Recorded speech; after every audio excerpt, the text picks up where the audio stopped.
ایک خدا پر جنہوں نے یقین کیا وہ فتح یاب ہوں گے، چاہے وہ تعداد میں کم ہو، چاہے وہ ساز و سامان میں کم ہو، چاہے وہ روپے دولت میں کم ہو، چاہے وہ صحت کے اعتبار سے کمزور ہوں۔ بہت سارے مسلمان اکثر پوچھتے ہیں ہمیں جب فلسطین کی بات آتی ہے، کچھ بڑی بڑی حکومتیں ہیں جی، کچھ کر دی نہیں پئی، حکومتیں جو مسلمانوں کی ہیں ان سے کیا ہو سکتا ہے؟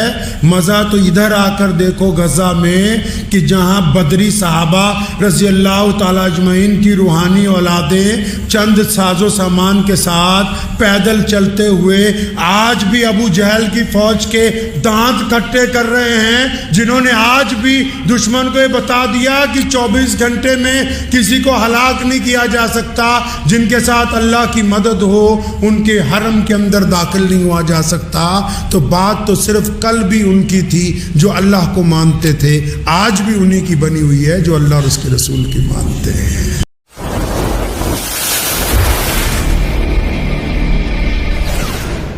تو ابو جہل کو انہوں نے جو رپورٹ پیش کی وہ آپ کو بتانا چاہتا ہوں۔ انہوں نے ابو جہل کو کہا کہ ہم تو دیکھا ہے محمد رسول اللہ کی فوج کو 313 لوگ ہیں، اکثر کے پاس کھانے کے لیے کچھ نہیں، 313 نہتے ہیں، 15 16 17 تلواریں ہیں بس، 40 50 بڈھے ہیں ساتھ میں، بچوں کے بھی تعداد ہے 10 15 کی۔ ہم دیکھ آئے ان کو، ان کے پاس تو گھوڑے بھی مکمل نہیں، گنتی کے گھوڑے ہیں، گنتی کے 2-4 اونٹ ہیں۔ ابو جہل جب رپورٹ سن رہا تھا نا، رپورٹ سنتے سنتے اس کو جوش آ گیا۔ اس کے جو باقی بڑے بڑے چودھری وہاں بیٹھے ہوئے تھے وہ مخبر درمیان میں کھڑے ہوئے جاسوس رپورٹ بیان کر رہے کہ یار مسلمان تو کمزور ہیں، بھوکے ہیں، ان کے پاس تلواریں نہیں، گھوڑے نہیں، ساز و سامان نہیں، ان کے پاس تیر انداز نہیں، ان کی تعداد 313 ہے، ان میں بوڑھے بھی ہیں، ان میں بچے بھی ہیں۔ ابو جہل کو اتنا جوش آیا، اٹھ کے کھڑا ہو گیا اور اپنے جاننے والوں کو، اپنے جرنیلوں کو کہنے لگا اور تیاری کر لو، صبح جنگ نہیں ہوگی، بس ان کو پکڑنا ہے، ان کے ہاتھ پیر باندھنے ہیں اور ان کو اونٹوں پر لادنا ہے اور مکے لے جا کے پھر منڈی میں ان کا قتل کریں گے۔ اس لیے جب ان کے پاس ہے ہی کچھ نہیں، یہ میری طاقتور فوج کا مقابلہ کر ہی نہیں سکتے، تیاری کر لو، رسیاں تیار کرو، ہم صبح کو ان کو باندھیں گے۔ جب ابو جہل نے غرور کے ساتھ، تکبر کے ساتھ یہ بات کہی تو پھر جاسوس دوبارہ بولا، کہنے لگا اے سردار مکہ، تو ہماری بات پوری تو سن لے، ہماری پوری بات ابھی تو نے سنی نہیں، اپنا فیصلہ دیا۔ ابو جہل کہنے لگا اچھا کیا کچھ اور بھی کمیاں باقی ہیں؟ پھر اس جاسوس نے ایک بات کہی، کہنے لگا ہاں تم نے ہماری پوری رپورٹ سنی تو نہیں، وہ 313 ہیں، وہ بھوکے ہیں، تلواریں نہیں ہیں، نیزے نہیں ہیں، تیر انداز نہیں ہیں، گھوڑے کم ہیں، ان کے پاس اونٹ کم ہیں، ان کے پاس ساز و سامان کم ہے، ان کے ساتھ بوڑھے ہیں، ان کے ساتھ بچے ہیں، لیکن ابو جہل ہم ان میں سے جس کو ملے ہیں، جس کو ملے ہیں، بچوں سے ملے، بوڑھوں سے ملے، نوجوانوں سے ملے، سب نے ایک ہی بات کہی ہے، یا تو مر جائیں گے محمد رسول اللہ کے لیے یا فتح حاصل کریں گے۔ ابو جہل ہمارا تجربہ یہ کہتا ہے کہ جو لوگ مرنے کے لیے اپنے رب رسول کے لیے آئے ہوں، دنیا کی کوئی طاقت ان پر فتح حاصل نہیں کر سکتی۔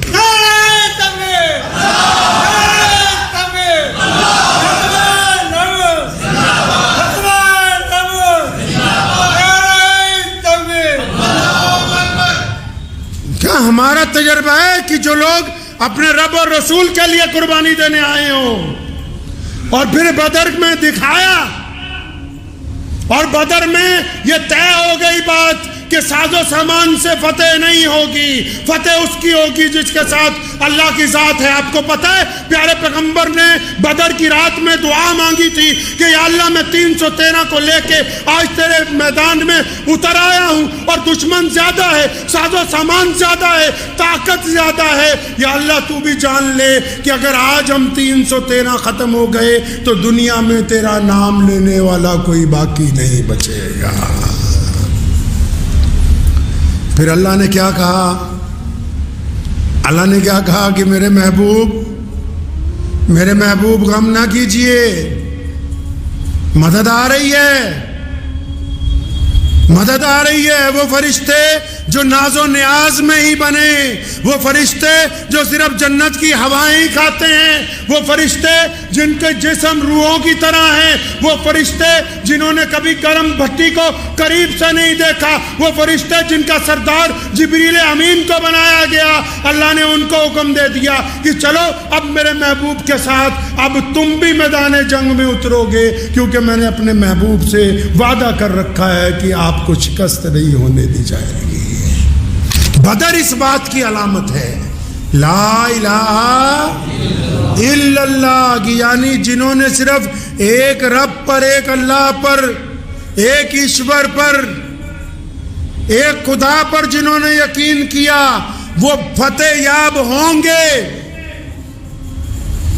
چاہے وہ تعداد میں کم ہو، چاہے وہ ساز و سامان میں کم ہو، چاہے وہ روپے دولت میں کم ہو، چاہے وہ صحت کے اعتبار سے کمزور ہوں۔ اور پھر جو بدر کے بعد احد کی لڑائی ہوئی، وہاں کلمہ مکمل ہوتا ہے محمد رسول اللہ۔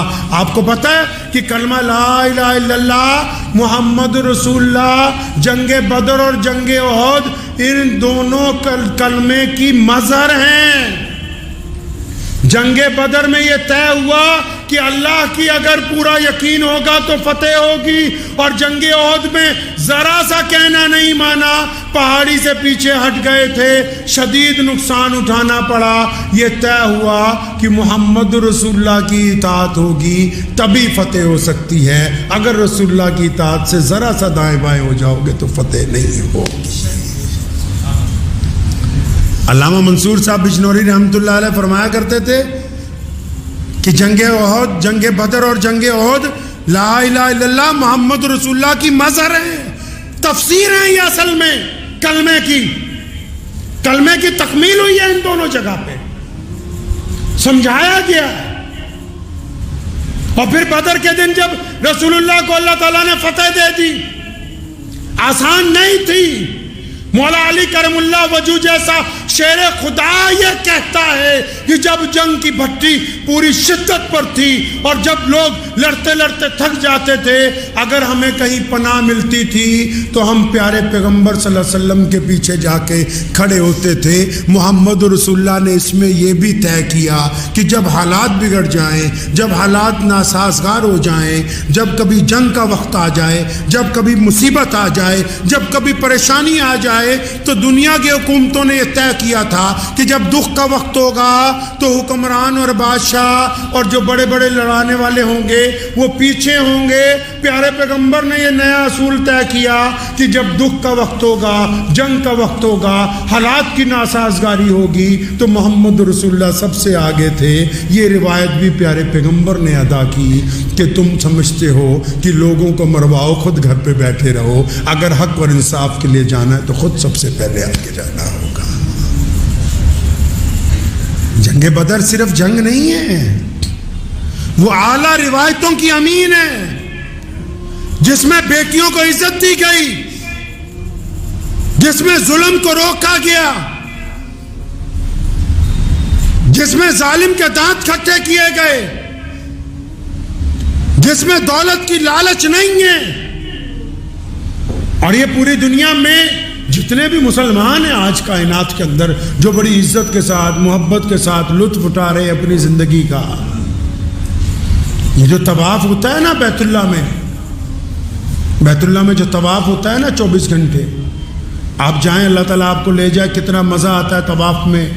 اور یہ جو ہم پیارے پیغمبر حضرت محمد رسول اللہ صلی اللہ علیہ وسلم کی مسجد میں جا کے نماز ادا کرتے ہیں، پیارے پیغمبر علیہ الصلوۃ والسلام کو سلام پیش کرتے ہیں، یہ جو ہم بیٹھے ہوئے ہیں مسجد میں ابھی، یہ جو پوری کائنات میں اذانیں ہو رہی ہیں، یہ جو کروڑوں مدرسوں میں قرآن پڑھا جاتا ہے، سنا جاتا ہے، یہ جو لاکھوں حافظ مصلی محراب سنا رہے ہیں،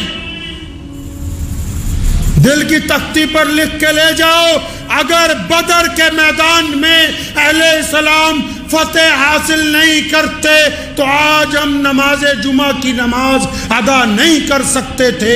یہ بدر کی برکتیں ہیں کہ پوری کائنات میں اللہ تبارک و تعالیٰ نے مسلمانوں کو عزت عطا فرمائی، یہ بدر کی فتح کی برکتیں ہیں۔ یہ اس دور کی برکتیں ہیں جب محمد رسول اللہ صلی اللہ علیہ وسلم نے یہ طے کیا، ہاں کہ غریب سر جھکا کے نہ جیے، سر اٹھا کے جیے۔ آج بھی آپ دیکھیں، بہت سارے مسلمان اکثر پوچھتے ہیں ہمیں جب فلسطین کی بات آتی ہے، کچھ بڑی بڑی حکومتیں ہیں جی، کچھ کر دی نہیں پئی، حکومتیں جو مسلمانوں کی ہیں ان سے کیا ہو سکتا ہے؟ مزہ تو ادھر آ کر دیکھو غزہ میں کہ جہاں بدری صحابہ رضی اللہ تعالیٰ اجمعین کی روحانی اولادیں چند ساز و سامان کے ساتھ پیدل چلتے ہوئے آج بھی ابو جہل کی فوج کے دانت کھٹے کر رہے ہیں، جنہوں نے آج بھی دشمن کو یہ بتا دیا کہ 24 گھنٹے میں کسی کو ہلاک نہیں کیا جا سکتا، جن کے ساتھ اللہ کی مدد ہو ان کے حرم کے اندر داخل نہیں ہوا جا سکتا۔ تو بات تو صرف کل بھی ان کی تھی جو اللہ کو مانتے تھے، آج بھی انہی کی بنی ہوئی ہے جو اللہ اور اس کے رسول کی مانتے ہیں۔ بات صرف یہی ہے کہ آپ کا عقیدہ کیا ہے۔ دیکھیے جب بدر میں فتح ہوئی، جب دنیا میں کہیں بھی فتح ہوتی ہے نا، اب دیکھیے کئی ملکوں کو جب فتح کیا، ظلم ہوتا ہے تو لوگ چپ رہتے۔ رسول اللہ صلی اللہ علیہ وسلم نے اسلام کی فتح میں اور ظالم کی فتح میں کیا فرق آیا؟ جب رسول اللہ کو فتح ہوئی، لوگ فتح کے بعد نعوذ باللہ بری گالیاں دیتے ہیں دشمن کو، اپنی انا کہتے ہیں کہ ہم نے جنگ جیت لی، ڈینگے ہانکتے ہیں، بڑی باتیں زبان سے نکالتے ہیں۔ محمد رسول اللہ کو اللہ نے جب فتح حاصل عطا کی تو کیا کیا؟ اپنے رب کی حضور سجدہ کیا اور تمام صحابہ کو کیا فرمایا ہمارے رب نے ہمیں عزت عطا کی ہے، ہمارے رب نے ہمیں فتح عطا فرمائی ہے۔ اگر ہمارا رب نہ چاہتا تو ہم فتح یاب نہیں ہو سکتے تھے۔ آج بھی دنیا کی زندگی دیکھ لو، جن کے پاس پیسہ زیادہ ہے، دولت زیادہ ہے، چال ڈھال دیکھو نا ان کے، جن کو ذرا اچھا بولنا آتا ہے، جن کے پاس علم زیادہ، ذرا چال ڈھال دیکھو ان کی، کیا غرور ہے، باتیں دیکھو کیسے بناتے ہیں، کرسی پہ بیٹھ کے پاؤں زمین پہ نہیں ٹکتے ان کے۔ ان کو یہ نہیں پتا، چاہے دنیا میں کوئی بھی بندہ ہو، جن کو باتیں بنانی آ گئی نا، اب ہمارے پاس پیسہ زیادہ ہے جی، ہم فلاں کرسی پہ بیٹھے، ہم فلاں سیٹھ صاحب ہیں، ہم فلاں ایم پی ہیں، فلاں ہم وزیر بن گئے، ہمارے پاس یہ آ گیا، ہمارے پاس وہ آ گیا۔ اگر محنت کے ذریعے قسمت لکھی جاتی تو محنت سب سے زیادہ مزدور کرتا ہے۔ اگر محنت کے ذریعے دولت ملتی تو محنت تو سب سے زیادہ ریڑھی کھینچنے والا کرتا ہے۔ محنت کے ساتھ ہی اگر دولت ملنی ہوتی تو محنت تو سب سے زیادہ کسان کھیت کے اندر کرتا ہے۔ یہ اللہ تبارک و تعالیٰ کی طرف سے انعام کی بات ہے، قسمت کی بات ہے رب کی طرف سے۔ تمہارا کوئی کمال نہیں ہے، آپ کا کوئی کمال نہیں اس میں۔ اگر محنت کے بل پر ہوتا تو پھر یہ بڑے بڑے ارب پتی انگوٹھا ٹیکوں کے ملازم نہیں بنتے، بڑے بڑے پڑھے لکھے لوگ۔ ذہن میں اس بات کو کر لیں، اپنی دماغ میں بٹھا لیں کہ فتح بھی اللہ کی طاقت سے، عزت بھی اللہ کی طاقت سے، دولت بھی اللہ کی طاقت سے، حسن بھی اللہ کی طاقت سے، تکلم بھی اللہ کی طاقت سے۔ بندہ اپنے آپ کچھ نہیں کر سکتا۔ بندے کا تو ابھی ایک سانس پھنس جائے تو اوپر کا اوپر، نیچے کا نیچے، دنیا کی ساری پاور لگ کے بھی اس سانس کو آگے چلا نہیں سکتی۔ ہے۔ اللہ جب کسی سے ناراض ہوتے ہیں نا تو کیا ہوتا ہے پتہ ہے آپ کو؟ جب کسی سے ناراض ہوتے ہیں ایکسیڈنٹ نہیں ہوتا، جب کسی سے ناراض ہوتے ہیں پیسے نہیں کم ہوتے، جب کسی سے ناراض ہوتے ہیں حسن نہیں جاتا، جب کسی سے ناراض ہوتے ہیں تعلیم کی ڈگری نہیں چھینتے، جب کسی سے ناراض ہوتے ہیں فیکٹری بند نہیں ہوتی۔ کیا ہوتا ہے جب اللہ کسی سے ناراض ہو جائیں سب سے سخت عذاب اس بندے کو دیتے ہیں، اس عورت کو دیتے ہیں۔ کیا دیتے ہیں جی؟ سب سے سخت عذاب کیا ہے؟ اللہ جس بندے سے ناراض ہو جائیں اس سے سجدے کی توفیق چھین لیتے ہیں، اور یہ اللہ کا سب سے سخت عذاب ہے کہ سب کچھ ہوتے ہوئے بھی بندہ اپنے رب کے آگے سجدہ نہ کرنے والا۔ تو دعا کیجئے کہ اللہ تبارک و تعالی ہماری آنے والی نسلوں کو میدان بدر کا فلسفہ ہمیشہ یاد رکھنے کی توفیق عطا فرمائے۔ اور آج کل تو فلسطین میں ماشاءاللہ گزشتہ دنوں ہم لوگوں نے مشورہ کیا آپس میں، ہم لوگ ہر سال دعوتیں کرتے تھے بہت ساری مسجد میں، غیر مسلم دوستوں کو بلاتے تھے، افسران کو بلاتے تھے، الگ الگ لوگوں کو دنیا کی زندگی میں، تاکہ جو طریقہ ہے کہ دوسرے لوگوں کے ساتھ بھی رواداری ہو۔ لیکن اس بار جب بھی دعوت کی بات آتی ہے تو فلسطین کے مظلوم بچے یاد آ جاتے ہیں۔ اتنی غیرت تو ہونی چاہیے یار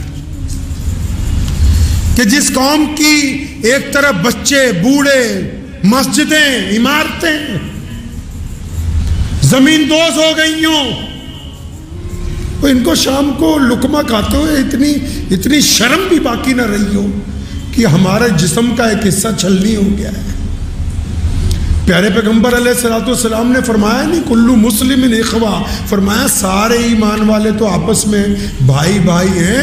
مجھے تو بہت سارے لوگوں کے فون آئے، افطار کی دعوت ہے، ایسے وقت میں افطار کی دعوت ہے جب تمہاری قوم کے بچے ذبح کر دیے گئے ہوں، جب ان کو کھانے کے لیے 2 وقت کی روٹی میسر نہیں ہو۔ میں مانتا ہوں اس بات کو کہ ہم یہاں بیٹھ کے ان کی مدد نہیں کر سکتے، ان کو کچھ بھیج نہیں سکتے، لیکن ہماری غیرت تو کم از کم زندہ رہنی چاہیے۔ اپنی غیرت تو زندہ ہو کہ مر گئی ہے بالکل۔ یہ لقمہ توڑتے ہوئے تو کئی بدبختوں فیس بک پہ چندے مانگ رہے ہیں فلسطین کے لیے۔ بے بدبختوں، کم از کم چندہ مانگتے بھی تمہیں غیرت نہیں آئی؟ اپنی روٹی کیوں نہیں تم نے کاٹ کے ان کو دیتی؟ تم نے اپنی افطاری کیوں نہیں کم کر دی؟ کیوں نہیں یاد آیا تمہیں دسترخوان پر بیٹھتے ہوئے ان مظلوموں کا چہرہ؟ کچھ تو غیرت باقی رکھو مسلمانوں۔ ٹھیک ہے کہ ان کی مدد نہیں کر سکتے، لیکن دل میں ایمان باقی رکھو، غیرت باقی رکھو۔